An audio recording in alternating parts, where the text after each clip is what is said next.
ताला खुलेगा कैसे? आपको लग रहा है कि आप वोट ठीक दे रहे हैं, नेता काम नहीं कर रहा। हम कह रहे हैं कि ये बात ही गलत है। आपको लोकतंत्र की ताकत की समझ नहीं है। आप वोट किसको देते हैं इसका कोई महत्व नहीं है। वोट किस बात के लिए देते हैं इसका महत्व है। अभी हम आपको उदाहरण देकर समझा देते हैं। आपने कहा कि आपका वोट नेता ने ले लिया, नेता ने काम नहीं किया, तो हम आपको बता रहे हैं ये गलत है। देखिए, यहाँ बिहार से आपने घर घर से हम लोगों ने 5 किलो अनाज के लिए मोदी जी को, भाजपा को वोट दिया। तो बिहार में चाहे जितना चोरी भ्रष्टाचार है, 1 किलो चोरी करके सबको 4 किलो अनाज मिल रहा है कि नहीं मिल रहा? मिल रहा है कि नहीं मिल रहा 4 किलो अनाज? आपने, हमने वोट दिया राम मंदिर बनाने के लिए। तो बिहार में स्कूल बने चाहे नहीं, फैक्ट्री लगे चाहे नहीं, अयोध्या में राम मंदिर बन रहा है कि नहीं बन रहा? आपने, हमने वोट दिया नीतीश कुमार को बिजली लाने के लिए। तो बिजली का बिल 2000 आए कि 10,000? इसी बिहार में घर घर बिजली आया है कि नहीं आया है? आपने, हमने वोट दिया सिलेंडर के लिए मोदी जी को। तो सिलेंडर का दाम 1200 हो कि 1400, घरे घर सिलेंडर आया है कि नहीं आया? आपने वोट दिया जात के नाम पर। तो चाहे आपको कपड़ा मिले चाहे नहीं, आपके शरीर पर कपड़ा हो या नहीं, आपके जात का नेता बढ़िया कपड़ा पहन के स्कॉर्पियो पर, हेलीकॉप्टर पर घूम रहा है कि नहीं घूम रहा? आपने वोट दिया मोदी जी का चेहरा देख के। तो चाहे आपका लड़के का चेहरा मुरझाया है, मोदी जी का चमकता हुआ चेहरा रोज टीवी पर, अखबार में देखने को आपको मिल रहा है कि नहीं मिल रहा? आपने वोट दिया गुजरात में विकास का कहानी सुन के। तो गुजरात में विकास हो रहा है और आपके बच्चे जाकर गुजरात में मजदूरी कर रहे हैं कि नहीं कर रहे?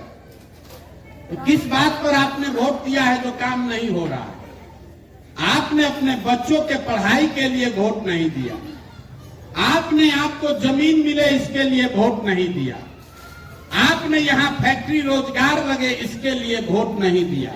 तो जिस चीज के लिए आपने वोट दिया नहीं है वो आपको मिलेगा कैसे?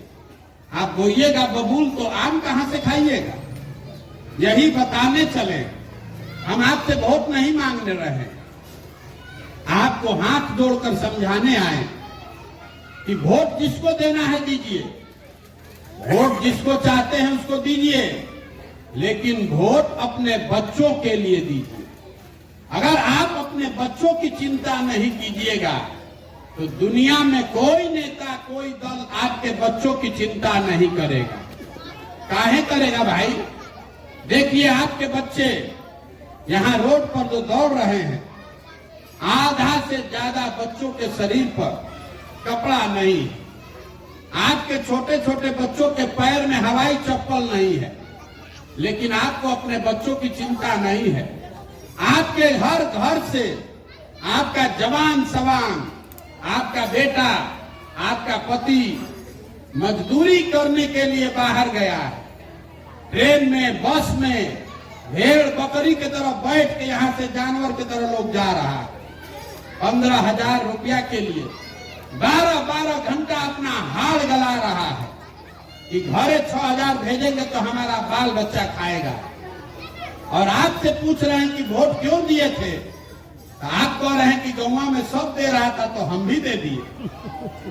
कभी आप भारत पाकिस्तान के नाम पर दे रहे हैं, कभी मंदिर के नाम पर, कभी मस्जिद के नाम पर, कभी हिंदू के नाम पर, कभी मुसलमान के नाम पर, कभी जात के नाम पर, कभी पाकिस्तान चाइना के नाम पर। तो आप नहीं भोगिएगा तो हम भोगेंगे। जब आपको अपने बच्चों के, अपने सामान की चिंता ही नहीं है तो नेता आपका चिंता करेगा? लालू जी का लड़का 9वां नहीं पास है, लेकिन उसको मुख्यमंत्री बनना है। बने भाई, क्या दिक्कत है? लोकतंत्र है, जिसको जनता वोट देगी वही बन जाएगा।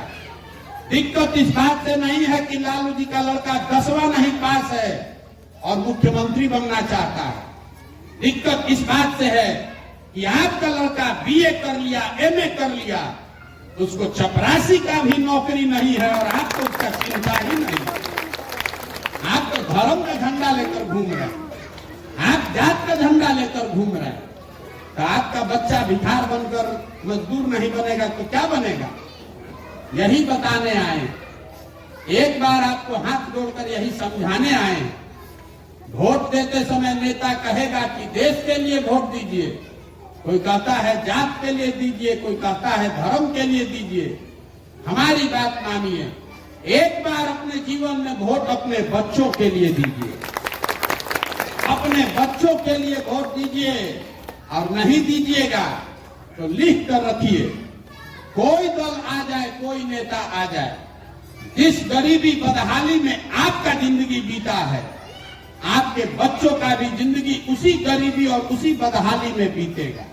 कोई नहीं सुधार सकता। और आज कि प्रशांत किशोर बहुत पढ़े लिखे होशियार हैं, ये सुधार देंगे। अरे भैया, एक प्रशांत किशोर तो छोड़िए, 10 प्रशांत किशोर आ जाएंगे तब भी ये सुधरने वाला नहीं। जब तक आप नहीं सुधरिएगा तब तक कोई बिहार को नहीं सुधार सकता। गांव में हम जाते हैं तो कहता है कि मुखिया जी बहुत चोरी कर रहे हैं। मुखिया जी का चुनाव हुआ तो 500 रुपया लेके वोट दिए आप, मुर्गा भात खाकर वोट दिए आप, रात में पाउच पीकर वोट दिए आप। तो मुखिया चोर नहीं होगा तो हरिश्चंद्र होगा। 500 रुपया में आपने अपना ईमान बेचा है, तो चोरों का मुखिया वो अपना ईमान 5000 रुपया में बेच रहा है। चोर समाज ईमानदार नेता नहीं पैदा कर सकता। आप अपना ईमान पहले पक्का कीजिए, अपने लिए नहीं तो कम से कम अपने बच्चों के लिए ईमान सही कीजिए। अपने वोट की कीमत समझिए। आपके वोट की कीमत नाली गली नहीं है, आपके वोट का कीमत 5 किलो अनाज नहीं है, आपके वोट का कीमत राम मंदिर नहीं है, आपके वोट का कीमत है आपके बच्चों का भविष्य। वो जब पढ़ेंगे उनको रोजगार मिलेगा तब ना आपका जीवन सुधरेगा। हमारे दादा बैलगाड़ी चलाते थे, मजदूर थे, अपने सब बच्चों में एक बच्चे हमारे पिताजी को पढ़ाया तो हमारे बाबूजी डॉक्टर बने। हमारे बाबूजी ने हमको पढ़ाया है तो अब ना हम खड़ा होकर बोल रहे हैं। आप अपने बच्चों को पढ़ा ही नहीं रहे, उसको मजदूर बनाने के लिए भेज रहे हैं, तो आपका जीवन कैसे सुधरेगा? संकल्प लीजिए कि आधा पेट खाएंगे लेकिन फिर भी कम से कम एक बच्चा को परिवार में जरूर पढ़ाएंगे, तब न सुधरेगा। ये जो जन सुराज अभियान है, ये वोट मांगने का अभियान नहीं है। हमने आपको पहले कहा कि हम कोई वादा भी नहीं करते, लेकिन इसका एक संकल्प है जो मंडल जी ने बताया। हमको भगवान ने जो शक्ति बुद्धि दिया है वो सब लगाकर हमने एक संकल्प बनाया है कि जब ये नई व्यवस्था बने, स्कूल कॉलेज सड़क अस्पताल जब बनेगा तब बनेगा, लेकिन जब ये नई व्यवस्था बने तो साल भर के अंदर जितने आपके घर के बच्चे बाहर जाकर मजदूरी कर रहे हैं और जो लड़के यहाँ बेरोजगार बैठे हैं, सभी के लिए 10 से 15 हजार रुपया का रोजगार का व्यवस्था यहीं पर स्थानीय स्तर पर किया जाए। अब आप बताइए कि आपको 5 किलो अनाज चाहिए कि रोजगार चाहिए? रोजगार चाहिए। सोच के बताइए, 5 किलो अनाज चाहिए कि रोजगार चाहिए? रोजगार। आपको अपने बच्चों के लिए पढ़ाई चाहिए कि जात का नेता चाहिए? बच्चों को पढ़ाई। फिर से सोच के बता लीजिए, जात चाहिए कि अपने बच्चों के लिए पढ़ाई चाहिए? तो यही मंत्र याद रखिए, वोट अपने बच्चों के लिए दीजिए, नेता और दल के लिए नहीं। और वोट पढ़ाई और रोजगार के लिए दीजिए। वोट जिसको देना है दीजिए, लेकिन वोट अपने बच्चों के लिए दीजिए। इसी से बिहार सुधरेगा, कोई दूसरा रास्ता नहीं है। गांधी जी ने वोट लेकर देश को आजाद नहीं कराया, गांधी जी ने समाज को जगाया। गांधी जी आगे आगे चले, पीछे से पूरा समाज चला, तो अब न देश आजाद हुआ। तो अगर आप बिहार को गरीबी से, भ्रष्टाचार से, बेरोजगारी से आजादी दिलाना चाहते हैं तो सबको अपने अपने बच्चों के लिए खड़ा होना पड़ेगा। नहीं तो नहीं सुधरेगा। यही बताने आए हैं। अच्छा लगे तो जुड़िए और नहीं अच्छा लगे तो जिस दल, जिस विचारधारा, जिस जाति, जिस नेता के साथ हैं उसके साथ रहिए। लेकिन गलती कीजिएगा तो आने वाले समय में अपने बच्चों के भविष्य के लिए आप स्वयं ही जिम्मेवार होइएगा। ये मत कहिएगा कि भैया विकल्प नहीं है। अभी आपके पास अवसर है विकल्प बनाने का। आपके पास पैसा नहीं है तो कोई बात नहीं, संसाधन व्यवस्था नहीं है तो कोई बात नहीं है। पैसा, व्यवस्था, संसाधन सबका चिंता आप अपने भाई, अपने बेटे प्रशांत किशोर पर छोड़िए, लेकिन अपने बच्चों के लिए खड़ा होइए। और अगर नहीं खड़ा होइएगा तो इसी कत्लखाना में जिंदगी भर आपको भोगना पड़ेगा। यही बताने आए हैं। समझ में आए तो बहुत अच्छा, न समझ में आए तो उससे भी अच्छा। अब एक बार नारा लगाकर एक खत्म करेंगे। मैं बोलूंगा जय बिहार, आपको बोलना है जय जय बिहार, जय बिहार। एक तबका के आदमी में हंसने दम है।